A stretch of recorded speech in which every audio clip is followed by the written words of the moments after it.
Hellcat Crush and the Alabama Hills.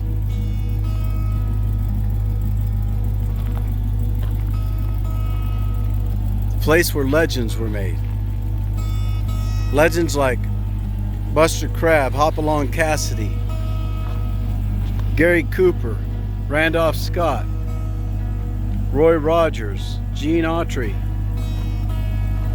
and the infamous John Wayne.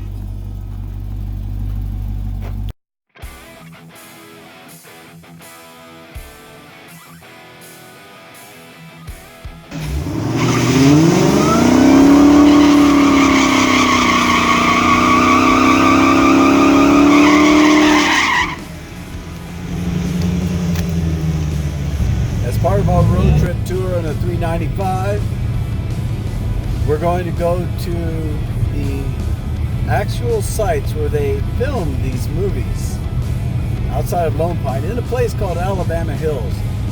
Let's go check it out. So strap on those seatbelts, crank up the radio, and let's roll. Hey, I want to remind you, please subscribe. Helicopter hanging out. I wonder what he's doing. Got a camera doing something. You never know what you're going to find on the Highway 395. You saw that helicopter just hanging out with a camera on the front, filming the road. He hasn't moved. He's still back there. So, how cool is that? So, this building here is this building here, which is now the Totem Cafe. And this was the first film? This is the very first film filmed in Lone Pine. Fatty Arbuckle's The Roundup. The principal filming, it was in 1919, came out in 1920. As you can see, the center of town was nothing but dirt and horse pucky. Yeah, the horses. Oh yeah, that's looking north right there. Yeah. I show cool this is that? because I'm showing you how long it's been since they've been filming here. It's 100 years this year. Wow. Most of these people in here, besides these people, are locals. Okay. In the beginning, that's all they hired. They come up here with just a camera crew, a couple of people to do technical stuff, and they would just hire locals to do all the work for them. So this represents the very first film filmed in Lone Pine. All right, we are headed to the Alabama Hills, and we are turning right from the Whitney Porter Road to Movie. Okay, we're here in the Alabama Hills, and we have our tour guide, our private tour guide. It's just him, me, and you, and it could not be more perfect. So I'm going to let him introduce himself to you, and so you know who he is. Hi folks, my name is Robert Oswald. I'm one of the docents at the Museum of Western Film History here in Lone Pine. We are out here in the fabulous Alabama Hills. There has been more than 400 movies filmed up in this area, as well as TV shows, commercials, music videos, up-and-coming filmmakers, you name it. So we're going to go on a really cool tour of some famous movie sites here with you. I was always a movie buff before I took this job, but I didn't know just how much of a movie buff I was going to become coming to the Alabama Hills. This place is filled with nooks and crannies and rocks and canyons that every star from Hopalong Cassidy to John Wayne to Fatty Arbuckle has done. They've been filming up here for almost 100 years, since 1919, so it's a pretty fabulous place. Looks like we have a couple climbers on the shark fin over there. While we're standing here, right behind me is the site of the infamous tent city that housed over 937 people during the filming of 1939's Gunga Din with Cary Grant. And you can imagine how that was in July and August. It couldn't have been nice. But they pulled it off, and the movie came out the same year as The Wizard of Oz and Gone with the Wind, and held its own. It's a pretty great place. So, again, this road? Movie road itself, this main road, is probably the roughest of them all. All the other roads off of this, which were made by the movie companies to get their equipment back there, are much smoother. This is caused by people going too fast on this road. This is coincidentally the same road that they filmed the chase scene from How the West Was Won. all the Indians and the cavalry chasing him in 1960. So this is the opening credits to Django Unchained, Quentin Tarantino's movie with Jamie Foxx. I like to show this still because it really shows the Alabama Hills and nothing but the Alabama Hills. And they filmed 3 or 4 scenes in the opening of that movie here. The canyon you're looking at is this one right here. You can see this rock in the background. You can see this small little rock in the foreground. That's where Jamie Foxx is sitting and Christoph Waltz. He is pouring him some coffee. If you haven't seen this movie, this is them on the way to rescue Brunhilde from the clutches of Leonardo DiCaprio character at a plantation back in Louisiana. So we also like to show this because I said this is the most famous camping spot next to Lone Ranger Canyon right here. How cool is that? I like to show a couple of stills here of someone that everybody should know. Oh yeah. This is John Wayne. Every now and then I'll get someone that doesn't know who this is. They're usually pretty young. But everything he embodies is the Alabama Hills. His first 13 movies that he's credited in are filmed here locally, all the way up to How the West Was Won and The Searchers. This is the very last picture of John Wayne ever in the Alabama Hills. He was filming a Great Western Bank commercial, 1977. And the still just really embodies John Wayne and what we all think of as cowboys. Beautiful country. You know, I rode out here about 50 years ago on a little dun horse and started a film career. Picture called The Big Trail. Well, I've made quite a few since then. Some good and some bad. Matter of fact, in those days, Great Western savings account had to come in pretty handy. Matter of fact, they come in pretty handy anytime. It's kind of nice to know you have something set aside. So if you ever figure on that, remember that Great Western savings can be mighty helpful. Don't forget. Filmed in 1978. This is the infamous Gene Autry Rock right above me. This is where Gene Autry and Pat Buttram filmed the famous scene from Boots and Saddles, 1937. This camera angle is from the side. We don't go up there a lot because it's treacherous trying to get up the road nowadays. But I like to show this rock because it becomes infamous in a million different things. Here's the same rock in the beginning of Django Unchained. When Quentin Tarantino came up here, he wanted to pay homage to all these famous actors and cowboys and stuff that roamed these hills. So he used a lot of the infamous scenery to show that. This is the scene where Jamie Foxx is coming down the chain gang right before it switches to night in Independence and gets off the chain gang. And if you've seen the movie, you'll know what I'm talking about. Here's the same rock, Gene Autry rock, in Lives of the Bengal Lancers, 1935 with Gary Cooper. We like to show this because so many different movies have been filmed in some of the same rocks, but the camera angles are always different and they're always doing something different. So it really shows the diversity of what's going on.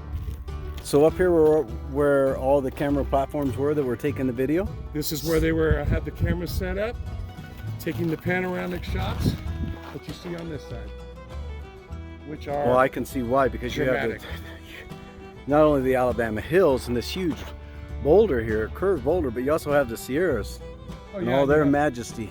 And Lone Pine Peak, Yeah. you know, right in your face. It's pretty cool. Okay, so Lancer area, you can get such a wide panoramic shot here. The other still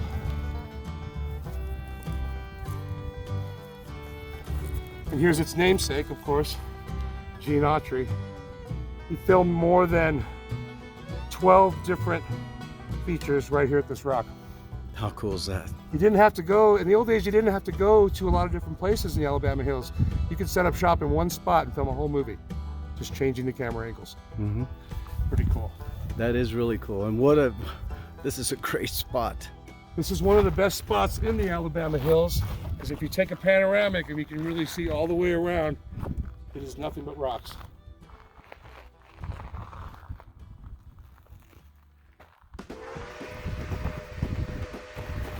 This scene here is the horses coming down this road right here, heading down the hill. And this was supposed to be in India, by the way. Yeah. The Alabama Hills sits in for everything from red china to India. It's pretty cool. He filmed Bamboo Saucer here in 1968. Dan Dorea. And this was red china. And a spaceship had crash landed in the red Chinese and the Americans were fighting to get to it first to get its technology. Right about where you're standing was Gene Autry when they were filming the film Boots and Saddles, 1937. Boots and Saddles. This rock is the namesake. How cool is that? Right there where he's standing was where Gene Autry was when they were filming that.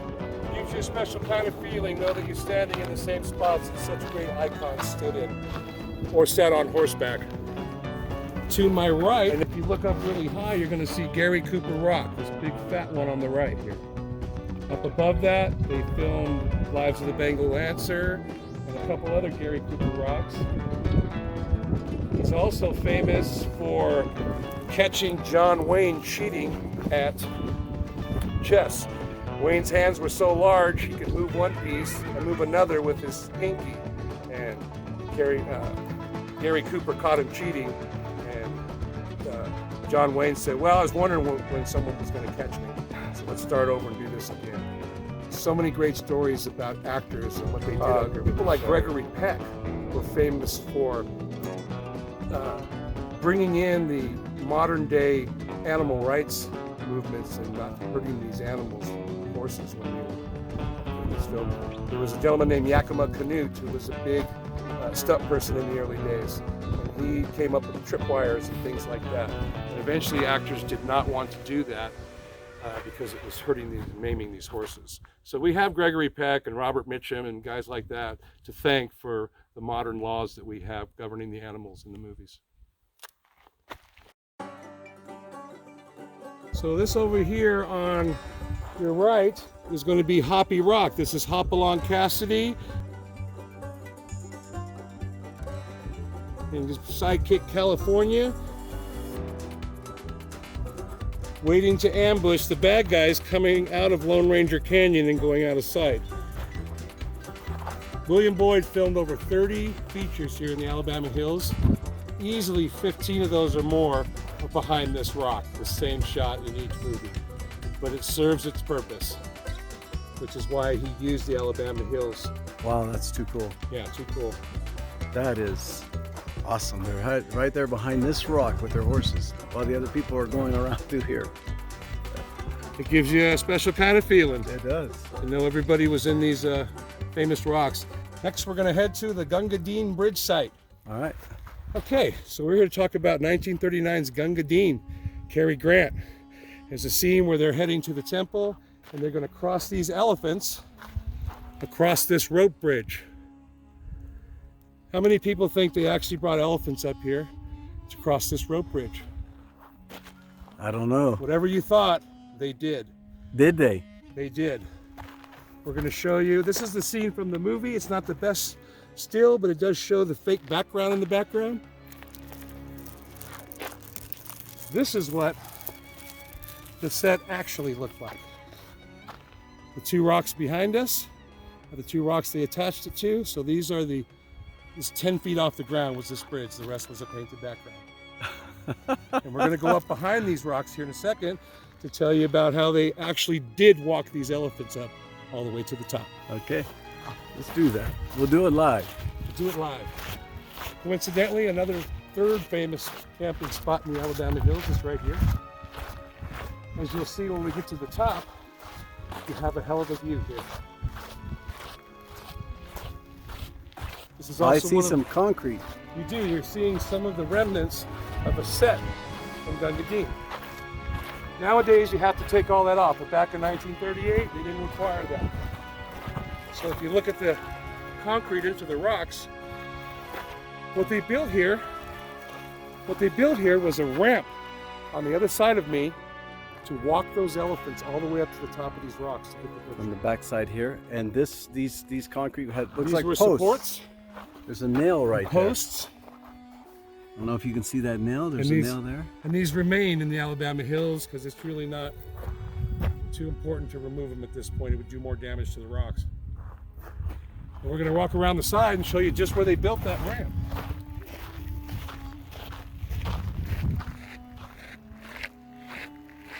If you look up here, you can see the back side of the concrete. There's more concrete going all the way down. Yep. They built a ramp all the way down to that road to walk those elephants up to the top to get that shot.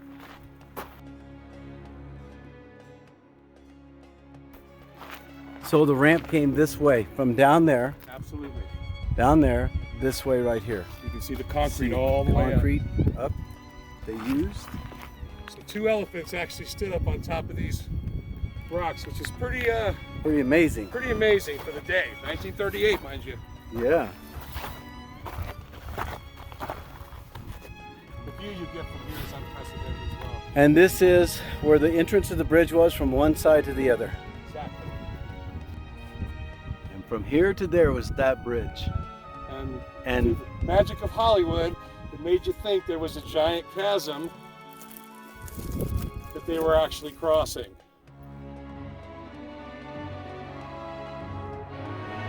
How incredible Someone was that? hand painted that background, which is pretty amazing. Oh, it was a Artwork. picture. A hand-painted picture. Hand painted picture, a tarp. Okay, yeah. behind that, so Wow. pretty amazing. That is amazing. The Hollywood magic, of course, had to be something you could work with. How cool is that? Awesome. Look at this. All right. Down in the gorge that you're looking at down here, if you look off to the left, you'll see a side road that goes along the main road. Okay. This is the spot where Spencer Tracy in Bad Day at Black Rock gets run off the road. So here we are at the Kevin Bacon Tremors site. The pole vaulting or rock hopping scene in that movie. The residual boulder that they are stuck on is right in front of you. There it is. As you can see, they're stuck on there. They don't know what to do. Here's the same boulder, basically. And they built fake rocks in between here with wooden platforms on the back so the stars could actually pole vault themselves. Insurance reasons why they had to build the platform so they could get away with it. If you watch the movie again after you've seen this, you'll see that they never actually land on a rock. You don't see their feet land on a rock. So this is great movie magic at its best. And if you can zoom in, you're going to see a picture of that residual rock that they were stuck on right out here, and the next rocks they're going to jump to. These are fake rocks. This is a real rock. During the movie, you buy it hook, line, and sinker. But if you look at them up close, they're totally fake. And you can't see his feet. He's standing on a wooden platform. So. Okay. Not to mess up the magic of Hollywood, but there's ways they got to do things like that. How cool is that? This is the same scene with this rock over here without the fake boulders and them running away. So they filmed these scenes at different times, out of sequence, which they do a lot with movies depending on the areas that they're in. So. Tremors is going to be 30 years old in January. Wow. That probably dates a lot of people, Already. but I'll tell you that more people come to see the Tremors exhibit at the museum than anything else these days. Is that right? There's a whole cult following. Really? Yes. It's Jaws in the desert, and people love it. And this, the original Tremors, was entirely filmed up here in the Owens Valley in a 20-mile square radius. They only had 2 interior shots, the rest were outside here. So we're pretty proud of the original one. Kevin Bacon was famous for calling his wife after he took the role in this movie to say, "I can't believe I took a movie with worms in it." but I'll bet he would sing a different tune these days. Oh yeah. Yeah, he's very popular. Here we are at a little scene from Star Trek Voyager. This group of people came up here a couple times during the 90s. I think it's late 90s, early 2000s, to get a lot of background scenes. And the reason I show this is because it shows you again the diversity of the Alabama Hills. You have the background, which is natural, and you have the superimposed starship and a volcano in the same area. So you can pretty much be on another planet. You can be in India, like I said, Red China, Mars, all those things are possible. And this is the exact location that they did this scene right here. So here we are at the Gunga Din site. This is the site of the 1938 temple that was built for that movie. It is one of the few places in the Alabamas that has a historical marker. We're going to go down inside and see it. And as you can see, it's kind of rough.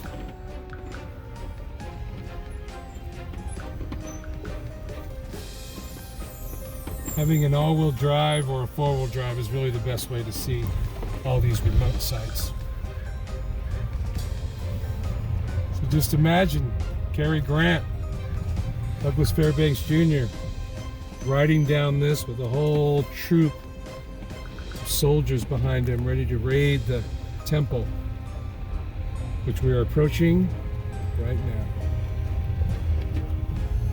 We're going to go ahead and get out here and show you a couple things. Oh, we got some people here today. You might look up, they might be rock climbing. So here we are at another one of the Gunga Din sites. This is a temple site. Right across behind me, you can see the rock up here in the corner is the same one up here. This is where they built this full-size temple.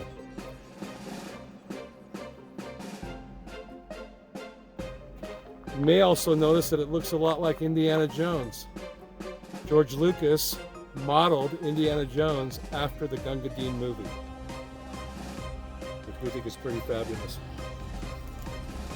The next still I'm going to show you is the same temple shot, but they waited 3 weeks to get the clouds in the background. It just shows you in Hollywood, money is not a thing most of the time. They just do what they got to do to get the shot, and they'll explain themselves later. During Gunga Din, they were actually going to cancel this movie. They got a telegram saying the studios wanted everyone to get paid off and wrap it up and bring it back. They were going to cancel it. But the actors, McLaughlin, Cary Grant, Douglas Fairbanks Jr., all decided that they didn't receive that telegram. And they went on to finish the movie. Which is pretty cool to me that they just decided to take the reins. The studio wasn't going to come up here and do it, but they did. This is one of the few shots with the ladies right here. You get Cary Grant with his shirt off. There you go. Pretty fascinating. And if you haven't seen Gunga Din, you've seen that we've talked about this a few times. It's a movie you need to see. It might not be as exciting as modern day action movies like Indiana Jones, but this is what they were all modeled after, so it's worth a shot. So off to the right here, you have the Randolph Scott area. He did the Tall T up here.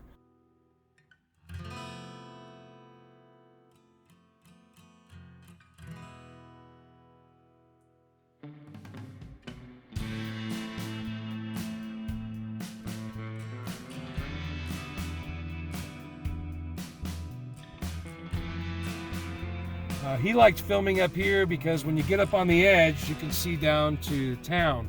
So they could do a scene where you were in a hideout and town was still in the distance and in the shot. You have to walk quite a bit of ways to see that. I always like to mention that because people are big Randolph Scott fans. Oh yeah, he was quite an actor. Oh yeah. And we're gonna head around the corner here. We're gonna see Hopalong Cassidy's home from 1935 to 1947. So here's the Hopalong Cassidy home, 1935 to 1947. It's basically a log cabin, and it basically hasn't changed since then. Just imagine William Boyd, Hopalong Cassidy, sitting on the porch here, looking at Mount Whitney and Lone Pine Peak and getting ready for the next day's filming. How cool is that? Now we're coming to an area that is known as the Tremors jackhammer spot. We're going to stop and take a look at that. So here's the Tremors jackhammer scene where Val and them are driving to get help for the graboids that they've discovered in the town of Perfection, Nevada, which the Alabama Hills fills in for. As you can see behind the rocks up above, this is the same road. This is Val and them driving down the road. And if you turn around, you'll see them drive around this corner right here. So when they come back later, this is the scene where the graboid comes up out of the ground, grabs the jackhammer that this construction guy is working, drags him across the road and up into the ground to his ultimate demise. Years ago, up until 2014, there was a scar on the road right here. And that's how you knew, because they actually tore it up to do the scene. But since they've covered it over, we just have to improvise. So we're going to turn around real quick, and you can see those same rocks that they were just driving down. The next scene I'm going to show you is pretty special up here, I think. From left to right, you have S.S. Wilson, who is the screenwriter of Tremors. You have Ron Underwood, the director of Tremors. And you have Nancy Roberts, who is known as the mother of Tremors. She was the producer. This was their little baby, and they graciously paused to pose for this picture in the very spot that they did this. There's a great story to tell about Tremors. In the beginning, when they were trying to figure out the monster, they had a prototype that was like a giant worm, but it retracted into itself. And it would pop out and then grab the people after it was digging through the ground. Too many of the members of the cast thought it looked like a phallic symbol popping out. So basically, it looked a lot like a penis. I don't know if you want to post this, but I have to tell that story because they changed the construction of the monsters, the graboids, because of that. It's a nice little tidbit. So I hope you guys have enjoyed this. This is one of the few places in the Alabama Hills where you can hear running water. It's kind of special. Some people come here just to hear that, unless it's in early spring. I got a couple of honorary mentions.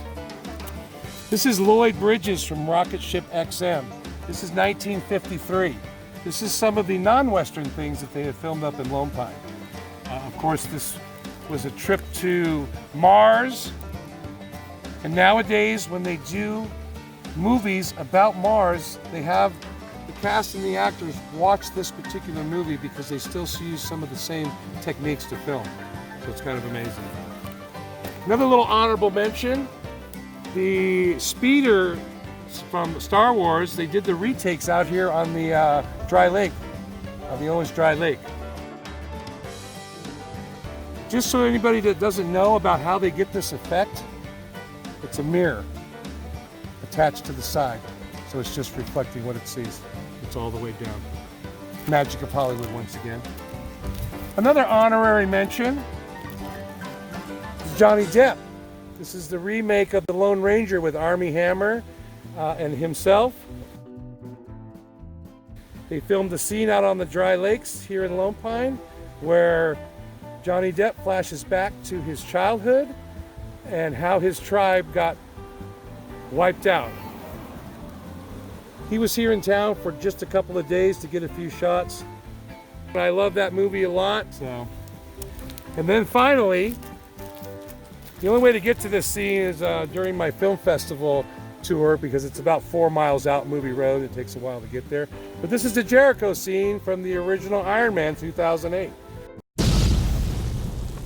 He goes out here and he's displaying weapons that he wants to sell. And the Alabamas, if you've seen that movie, double as Pakistan. So I hope you've enjoyed the tour. I give as much information as I can and I try to be as upbeat as I feel all the time and passionate about these movies. So if you haven't been to the Alabama Hills, you got to come up and take a tour. All right, so tell us about this, Robert. This is an old storage shaft for DWP during the time they were building the LA Aqueduct. This is where they would store the explosives. And the rock formation you see above it is natural. Kind of one of those unexplained things here in Lone Pine. It must have cooled in Yes. those forms when it was molten rock. Later on in years, a couple local hermits lived up in here. Oh, is that right? Yeah, in the 50s and the 60s. Can we go in there? You can. Look at the chain. Make sure we're alone. Does not go very deep. I see, is that soot? Yes, from fires. From fires in here? Look at that.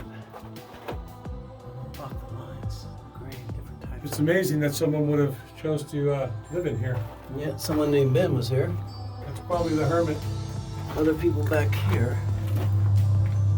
So, wow, they just dug out the hole. You can see where they drilled. And this is where they stored the explosives, which would be a safe place. Yes, we're not far from the aqueduct. How cool is that? Another one of those little tidbits in Lone Pine that you don't see unless you Now, take how cool was that? I mean, we're out in Movie Land, USA. This isn't Universal Studios. This isn't green screens or blue screens or any kind of screens. This is the real deal. With real actors out here, real stuntmen in the real world. The way it was done, old school. How cool is this? Well, I want to thank you for joining us. And if you haven't already, hit that subscribe button. And if you liked what you saw and the content, then hit that like button, smash it. And we'd appreciate it if you share the video with someone else. God bless you guys, and I'll see you on the next great adventure.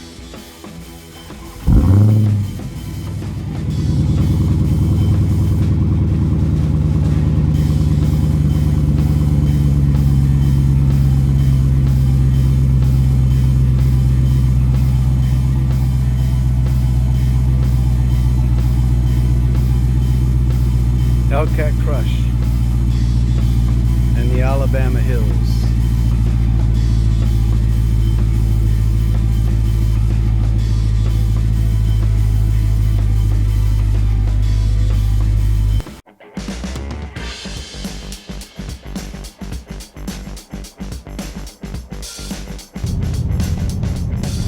Cruising in the Crush on Highway 395.